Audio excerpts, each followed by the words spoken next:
thing to know about um, walking with intentions or any kind of intention work done on labyrinths is we have to think differently because this isn't a linear process at all. These are all social activists and some sacred activists who have stood and are standing for what they believe and taking action for change. These folks are all conduits of change. And my greatest wish for all of us here and all of us in the other session this morning and anyone who's interested in walking labyrinths with intentions is that we all become conduits of change.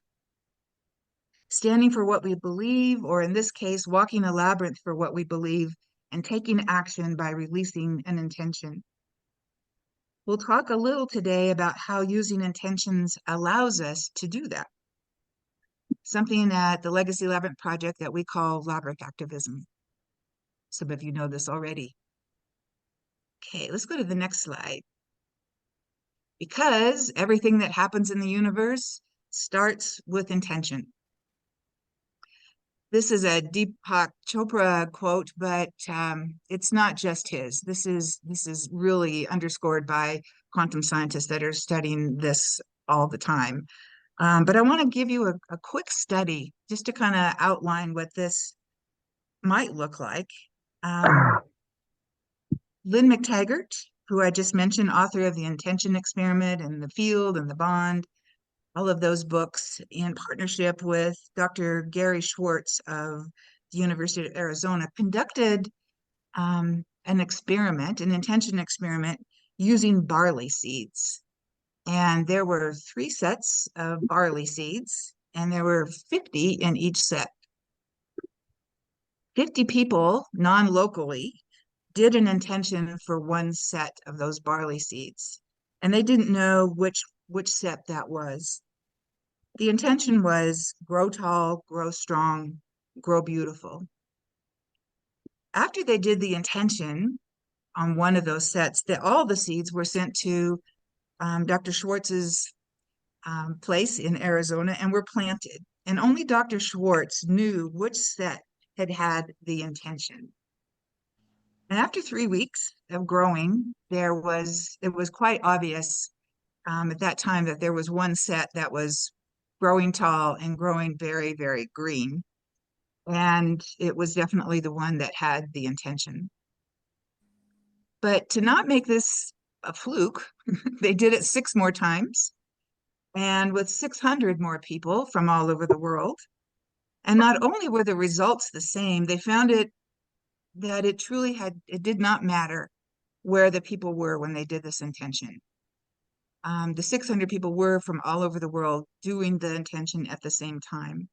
What mattered is that they all said the same intention without doubt, which I'll talk about in a little bit, without doubt and in an elevated state of emotion, which we'll talk again about too. But I thought that was fascinating that one, that we can do it from anywhere in the world if we're doing it together, and that we don't want to do it with doubt.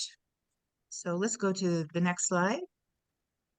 Because energy flows where intention goes. And the other way to say that is wherever you focus your consciousness, it expands, which is a whole other presentation in itself. But just remember that wherever you're focusing your energy, wherever you're focusing your consciousness, it will expand. Okay, so before we go to the next one, I just want to share with you that we're going to show you a video here right now.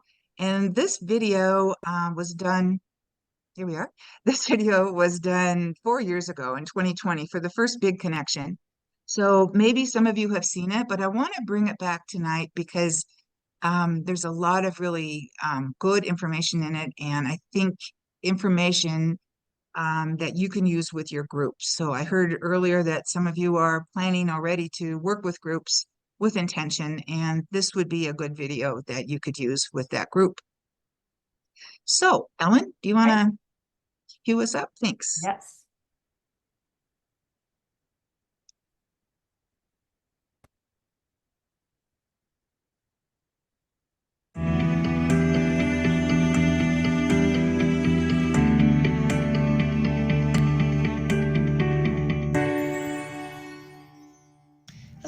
My name is Chris Katzenmeyer, and I'm founder of the Legacy Labyrinth Project. I will be your guide today. A very hearty welcome to How to Walk a Labyrinth with an Intention. This will be a how-to video to help you learn what goes into intention setting, and then how to walk a labyrinth with that particular intention. As a labyrinth walker for over 20 years, I've come to know that there are many ways to walk a labyrinth. And today I'm going to talk about just one of those ways. My goal in this video is to introduce walking a labyrinth with an intention based on the new and exciting research of setting intentions, and with my years of personal experience of labyrinth walking. There will be another video for you on this subject that goes much deeper into the relevance of intention setting and explains how intentions can manifest, as well as how the labyrinth becomes the container for that work. For the sake of time today, however, I won't go into all of that detail, but do invite you to go to our website, www.legacylabyrinthproject.org, in the future to view that particular video. So here we go. How to set an intention. Make your intention specific. An example of a non-specific intention might look like, may the world have peace. An example of a specific intention might look like, I intend peaceful resolution for my daughter this week, who is experiencing anxiety with her online studies due to COVID-19. Do you hear the difference? The new research being done in the field of quantum mechanics as it relates to intention manifestation points to intention being more specific and something you have passion for. So don't be afraid to make it as specific as you can. Feel the vibration of your intention. An example of that might look like, I intend that the pain in my stomach is immediately and permanently eliminated within the next 30 days. It's imperative that you try your best to become the energy, the vibration of what a manifested intention would feel like. In this case, would this be excitement? Would it be the vibration of relief? Would it be the energy of celebration? Whatever it is for you, see if you can't try and feel that energy as you say your intention. This is where the labyrinth is a great help. By moving forward on the labyrinth, you have some time to allow this vibration and energy to emerge. If you are setting an intention for someone else, make sure you get their permission first. Intentions are desires of the heart. Allow your intention to come from your heart, and after you say it, let it go. Saying intentions are best coming from the heart, and there is no need to say them over and over again. So now that you're aware of how an intention can be set, I'm going to share with you how you can bring that intention to your labyrinth walk. Bringing intention to the labyrinth. How to walk the labyrinth with your intention. Everything is energy, and that's all there is to it. Match the frequency of the reality you want, and you cannot help but get that reality. It can be no other way. This is not philosophy. This is physics. These guidelines that I'm sharing with you are based on the research of the HeartMath Institute. The Legacy Labyrinth Project is dedicated to exploring this technique and researching its potentials.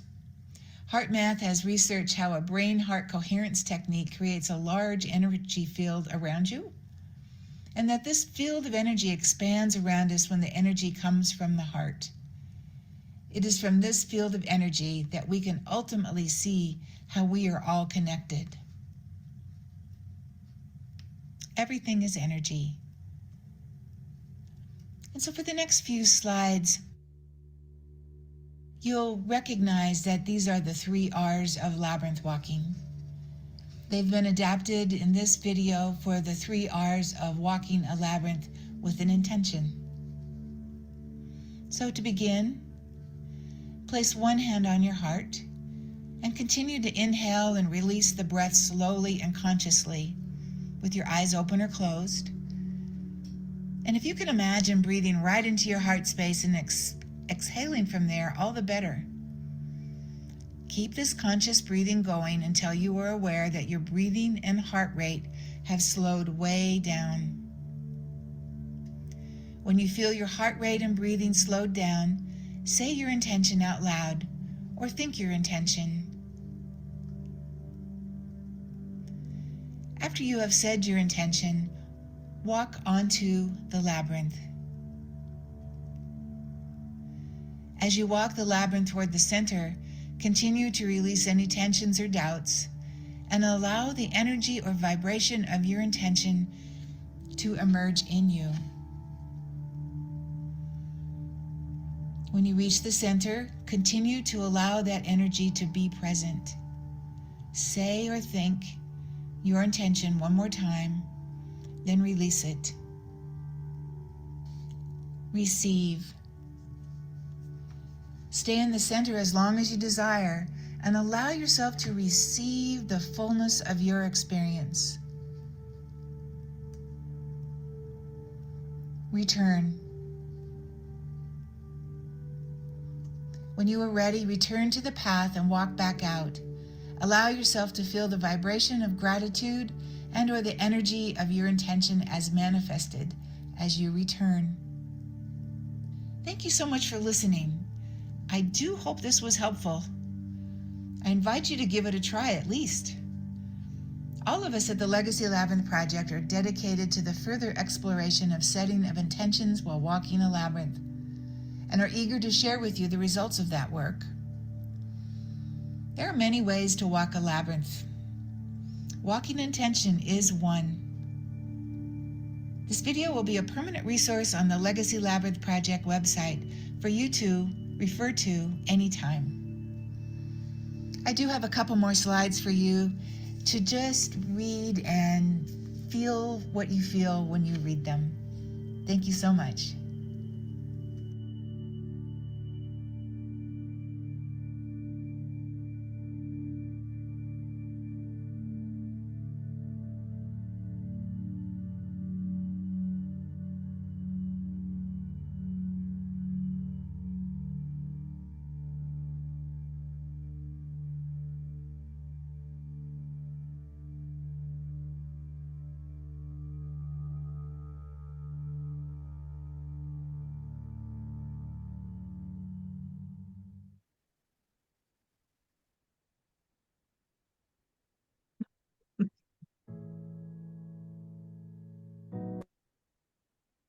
Thanks, Ellen. Yeah, let me just stop this.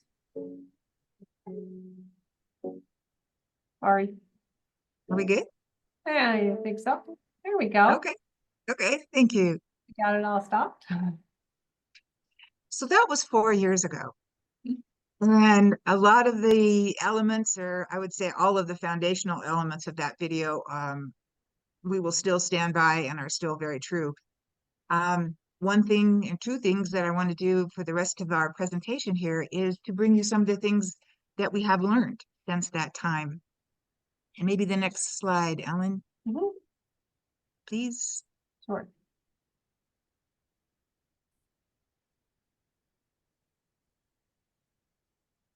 How to write an intention is what we're going to be doing next. And then we're going to be talking about the power of powering up, or the process of powering up, which is something new and something I think pretty exciting to share with definite labyrinth walkers.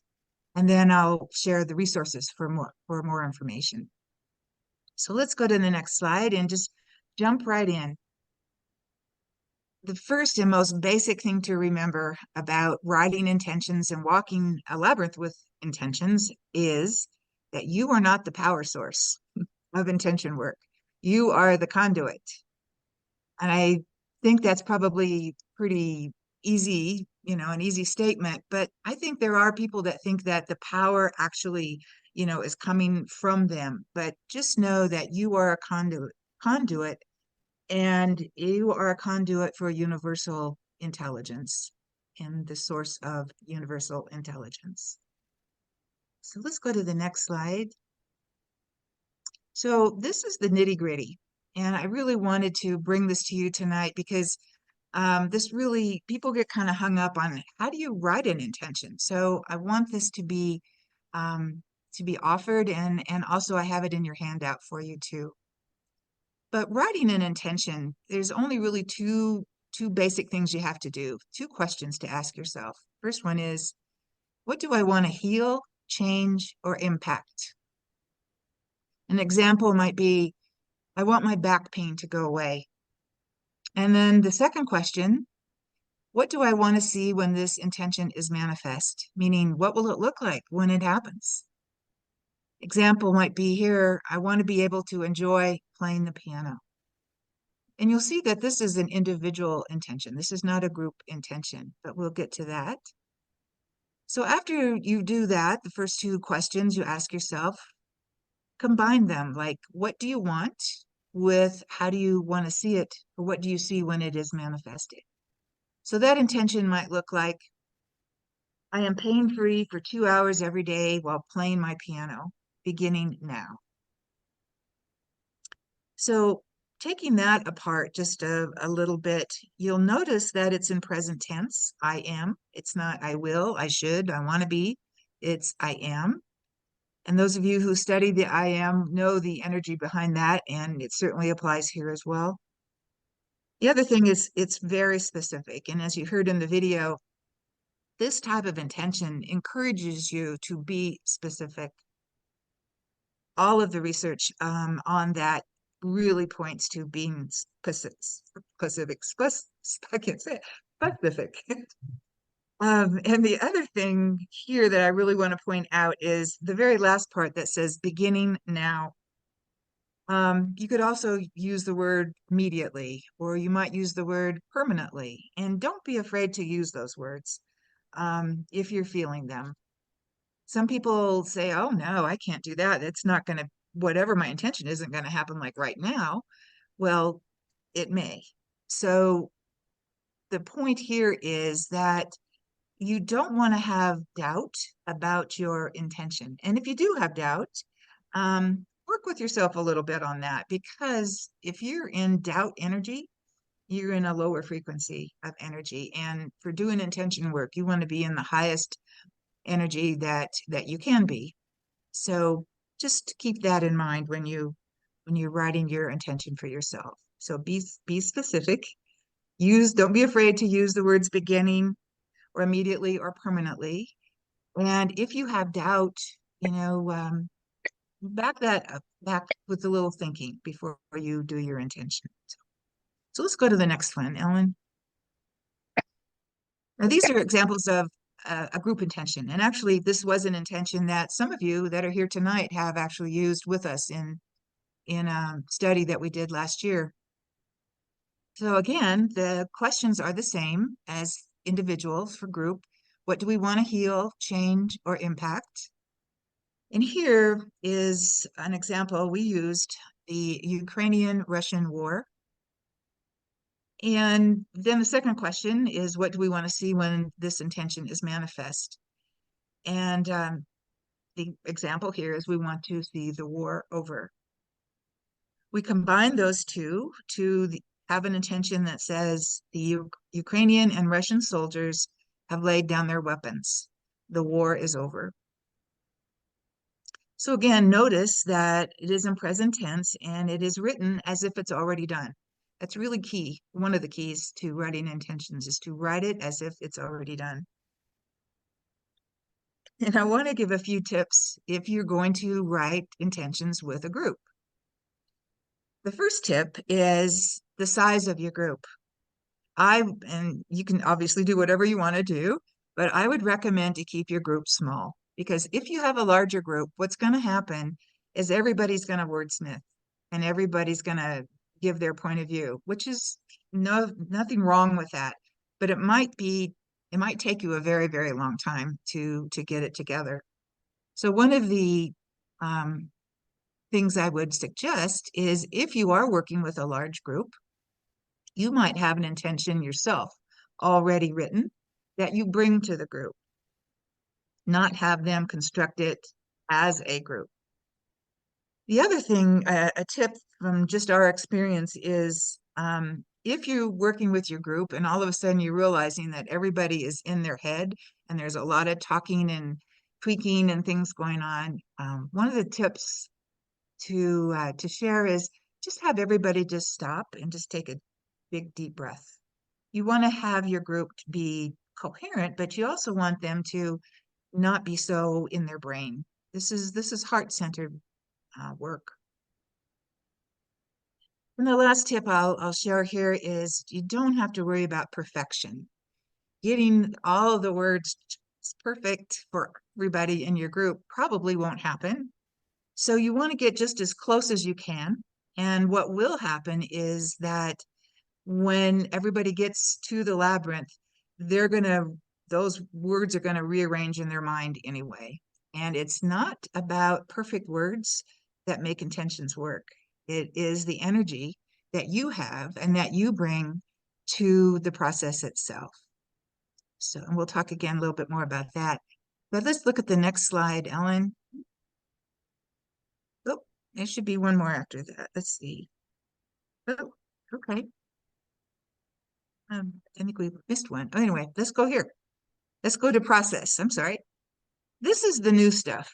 It's not new to intention work, but it is new to intention work with labyrinths. And we're just now beginning to do this in study with small groups. Process of powering up is really helping us to get our energy in alignment with our intention. So let's go to the next slide. Powering up means, do you believe your intention's can come true? Do you believe that it can be manifested? And one of the ways to help yourself to get into that is by visualizing. You might just visualize your intention with your eyes closed and just look and see what will it look like when my intention has been manifested? What will it look like when the Ukrainian and Russian war is over? What will it look like for the people in those countries? What will it look like for me? What will it look like for me? How will I see it? Visualize what it will look like when it's manifested. And then the last step of powering up is to allow yourself to feel the feeling of that. So if the war is over, the Ukrainian-Russian war is over, how will you feel? What is the feeling? Or what do you project the feeling to be of the people in those countries? This was called powering up, and you can actually feel when you do this, you can feel the energy, you can feel something, and that is an elevated emotion that we recommend that you try and that you practice before you release your intention. So let's go to the next slide. Dr. Joe Dispenza says the quantum field responds not to what we want, meaning not a perfect intention, but it responds to who we are being, our energy. Who are we being in that moment?